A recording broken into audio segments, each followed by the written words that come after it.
know the look. Knees buckling, eyes lost.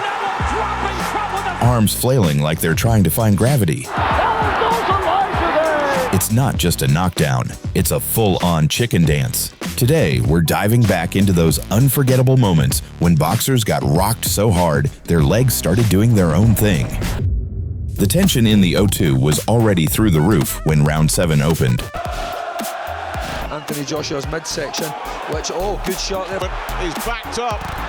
Yeah, but trying to just roll with it here. Yeah, he is, but he's trying to land that counter left hook as well, White. Jab. Left hook in the left hooker.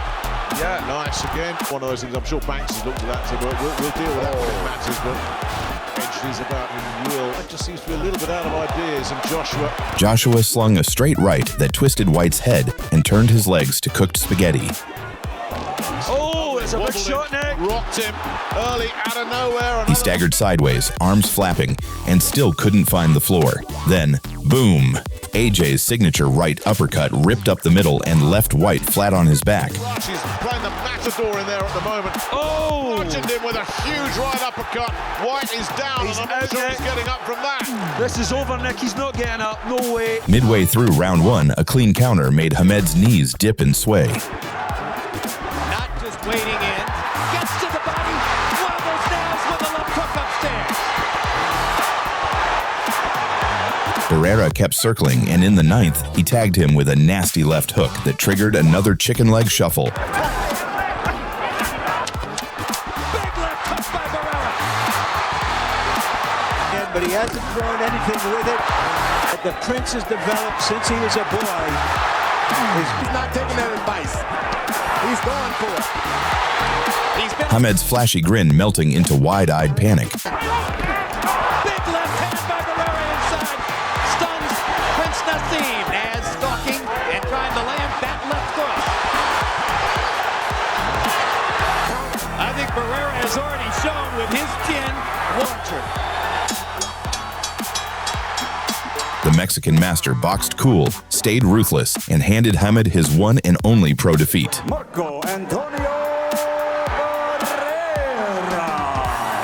The second round had barely started when Tyson slipped inside and detonated a left hook. Up the forehead of Griffin. Griffin tries to work into none of him. That is, a left hook that really caught him. Notice the lazy left. Watch Tyson load up with left and right on one. Tyson clips him with a mic as soon as, a light right hand, but then clips him with a left hand. Look at this, combination, and Bourbick ready to go, but he stays on his feet. Another right hand, championship of the world. From Bourbick and Mike Tyson. Tyson goes to work right away, and he gets Trevor in trouble, and he's down. He'll have to take this of all time. Bangs the body. Wow, that uppercut is Tyson. Catches him with a right left hook, and he goes down. But that was just the start. Bourbick got up and instantly entered full chicken dance mode. Trevor Bourbick falls back in the rope. I don't know if he's going to be able to continue. He's got the heart, but his body won't let him do what his mind wants to. And he's counted out. It'll be scored as a knockout. His legs flailing in all directions like they had a mind of their own. He stumbled across the ring, collapsed again, got up, wobbled, and hit the deck one more time. It didn't take long for Griffin to find himself in no man's land. To thrive on being underestimated. Jones lands a solid left hook to start the fight. Let me tell you, that first left hook hurt Griffin. And so does the second one. In the first fight. And hoping in the back of his mind that Jones back out. He's not trying to set anything up with the jab. Just over 2 minutes into the first round, Roy Jones Jr. uncorked a leaping left hook that drilled Griffin square on the jaw. Game and Griffin is benefiting by it. Oh, what a left hook. What a left hook. Second knockdown of the round. Griffin hit the canvas hard, but it was when he tried to stand that things got wild. He's got trouble. And that's that.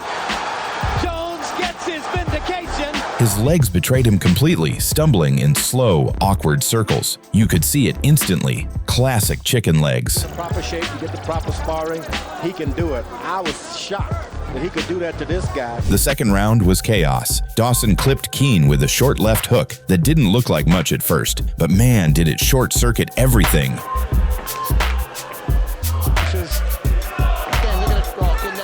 Power shot. And now caught by left hand from Dawson. And Keane's unsteady, almost went there. And a big left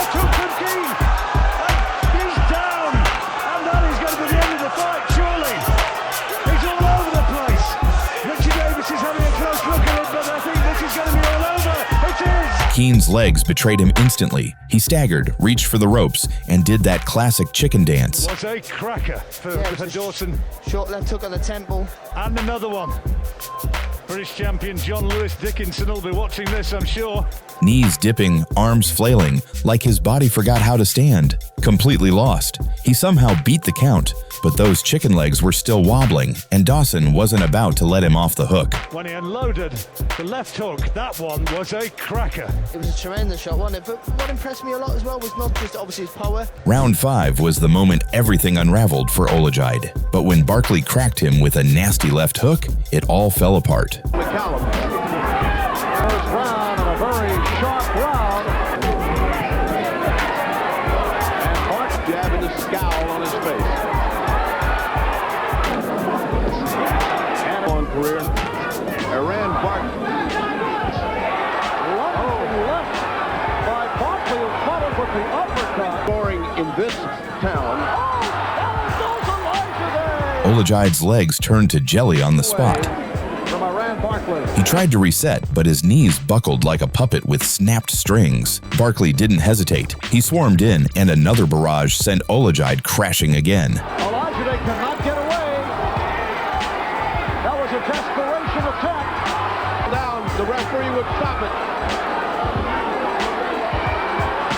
And now it has stopped. It is all over, officially. With the clock ticking and Daniels comfortably ahead on points, nobody saw it coming. El campo. Lo tragó como anheles, David. Que bien ha metido este hombre. Voltea con la derecha, sensacional. Que izquierda, cruzado, durísima. Siempre esas derechas clarísimas y volvió. Y las derechas rectas como esa. But damn, when it landed, everything changed. In round 11, Vasquez dug deep and fired off a piston-like left hand that detonated right on Daniels' chin. Que noquear como acaba de hacer acá Daniels. Acaba de hacerlo con esa izquierda terrorífica del peso superwelter en versión de la Asociación Mundial de Boxeo. Acaba de hacer lo que le decía. Daniels crumpled, but somehow beat the count. Ecco sinistro. Ecco qui sinistro. Guardate come cade. Vasquez crolla il tappeto Daniels. Fatica a rimettersi in piedi. Then came the moment. He stood up, but his legs weren't cooperating. Non ce la fa ed è KO. Colpo di scena. Avevo appena detto solo. Round 3 had just started when Pacquiao cracked Lucero with a perfectly timed left straight that didn't drop him, but froze him in place like he glitched mid-fight. The amount of counter offense when that jab's in the round, I'm not sure how Lucero's going to. Lucero was supremely confident in his and a big left hand, again with the body. Lucero just taking the punishment and trying to duck away. Fight has been one-sided in terms of meaningful contact. Coach argues that his 122-pound fighter struggling to make weight, feeling as though he's in control against Emmanuel Lucero. After that punch, he is totally in control, and the referee instantly stops the fight. For a couple of seconds, Lucero stood upright, eyes blank, his body trying to act normal while his legs betrayed the truth. Then came the wobble. His knees buckled like they were on hinges, swaying side to side while he tried to stay up. The chicken dance was loud and clear. In the 7th round of Alvarez versus Trout, we got a rare glimpse of vulnerability from the usually composed southpaw. The exact amount of Canelo looking to Trout. There's a nice 1-2 that catches Canelo. Canelo lunging in. They just want to touch something and make right hand. So what that? Oh, and a nice right hook there. Oh, counter right by Trout. Trout now going to the uppercut well. And Canelo lunging forward, not gauging the distance, and Trout tagging him. Canelo lands left in the round.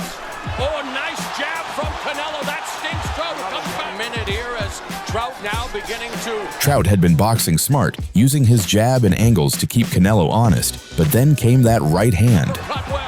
You have a conventional fighter, and there is Canelo dropping Trout with a straight right. Perfectly timed, Canelo's shot landed flush on the chin and instantly short-circuited Trout's balance. His legs did that awkward wobble. It wasn't a full chicken dance, but it was close enough to have the crowd gasping. First knockdown of his career, and it showed. Left uppercut to the body. There's a right uppercut to reversal by Canelo. We're going to the judges' scorecards here in Texas. Canelo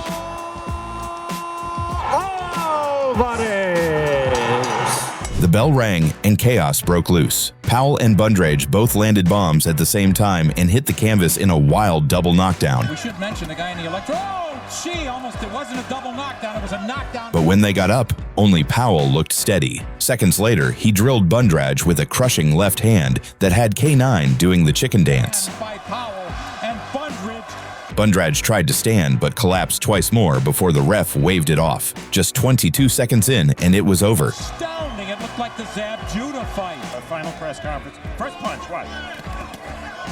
Counter right hand. That's a double knockdown. Either guy, maybe because he wasn't sure who to rule. And then one shot and it's over.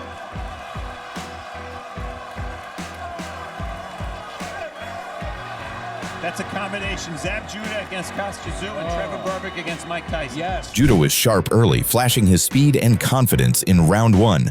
Before he gets down to work. Yes, he really has. He's worked all his life for this moment, trying the whipping uppercut. 21 knockouts on his slate, and there's the left uppercut, which was a peach from Judah. The pressure goes on, and Sue holds. Sue struggling in the first round. Another nice, as a right hook that time. Sue in trouble once again. Combination. What a start this is. But in the second, everything changed in an instant. With just seconds left in the round, Sue clipped him with a perfectly timed right hand that sent Judah crashing down. Second round, the right hand from Sue was good, and another one! Floors Judah! He's up very quickly, but his eyes are in orbit! It's over! J.D. stopped it! Judah immediately up and complains! Judah staggered, tried to steady himself, but wobbled backward and collapsed again. That quick stumble became one of the most unforgettable chicken dances boxing's ever seen. Definitely. Fighter's instincts, they wanted to continue, but what a punch that was. But look at the state. Judah is trying to speak to the referee. Instinctively he knows what he wants to do, but the body won't answer his commands. And you can see the count there, the mandatory 8 count had got to 4. Round 3 in Quebec turned wild when Simon Keane uncorked a vicious left hook that turned Adam Braidwood's legs to jelly.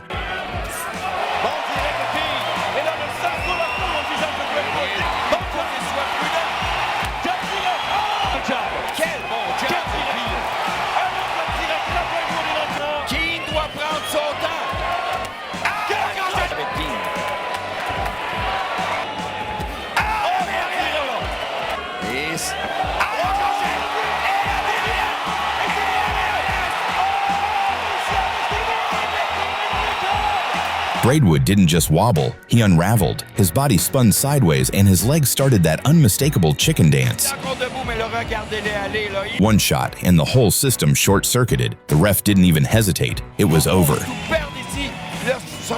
Boger brought serious heat once the gloves were on. In the second round against Armenta, things got wild. Outside of Mexico, very busy this year, Joe. This is 8 fights in January, fight per month. Boger set up that counter left hook. Just see that physically and mentally. You know, he's trying to settle down a little bit, trying to get his bearings, and he moved forward unbeaten. And there is Sharif, chance to settle down. Attacked so quickly by the quick-handed Bulgari. Armenta didn't seem to be ready, but now he's definitely not ready as his legs go away and his body goes another. After a flurry of sharp shots from Boger, Armenta's body started short-circuiting, and for a few seconds, he stumbled across the ring like a man on invisible roller skates. The jab, doing it technically right, using the quick jab to set up the right hand. The referee stepped in for a count, but Armenta was clearly still doing the chicken dance. Moments later, another barrage sealed it, and his corner threw in the towel. Now it's a settlement. No, but Bulgari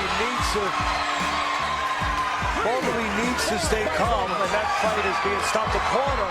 In just the first round, Oyewale Omoso caught Tia Kosara clean with a left hook that turned the ring into a dance floor. Number 1.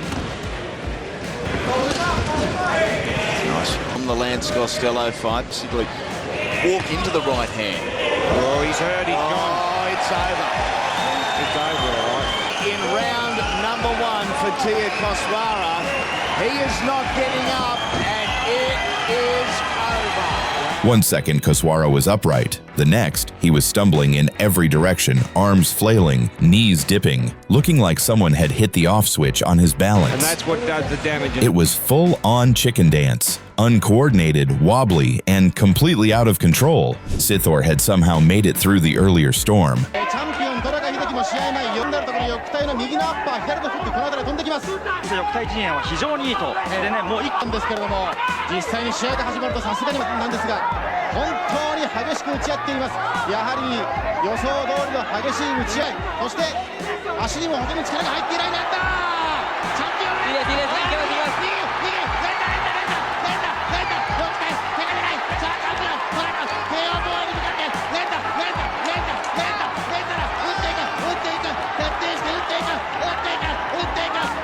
But when Tadaka let loose another burst of heavy shots, the damage finally showed in full.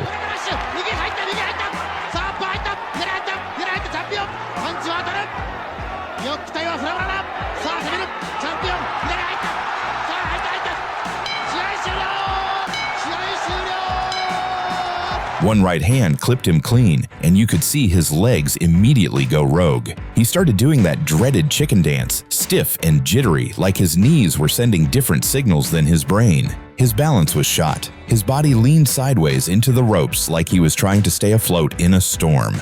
Clark spent the opening round chipping away at Olrich's defenses, a stiff jab and thudding body hooks gradually draining the Argentine's spring. Not afraid to let his hand go, which has at times been his downfall. Took lots to follow it up with a right hand, explosive, a very right hand. Clark just caught an invitation if he senses an opponent's hurt. But the real drama hit early in round two. Sam Mullins just keeping calm in the corner, but in rip-roaring fashion. When he had all it hurt in that last round was match recovery. His first round, he's got on his feet here, uppercut through the middle. Clark slipped inside, dug a right to the ribs, then ripped a savage right uppercut through the guard. Olrich's head snapped back, and boom! His knees turned to rubber. For a few wild seconds, he staggered in a half circle, arms flailing, legs crossing over like a newborn foal. In round two, it looked like Jackson was done. Whitlock cracked him with a sneaky overhand right, and Jackson's legs completely gave out.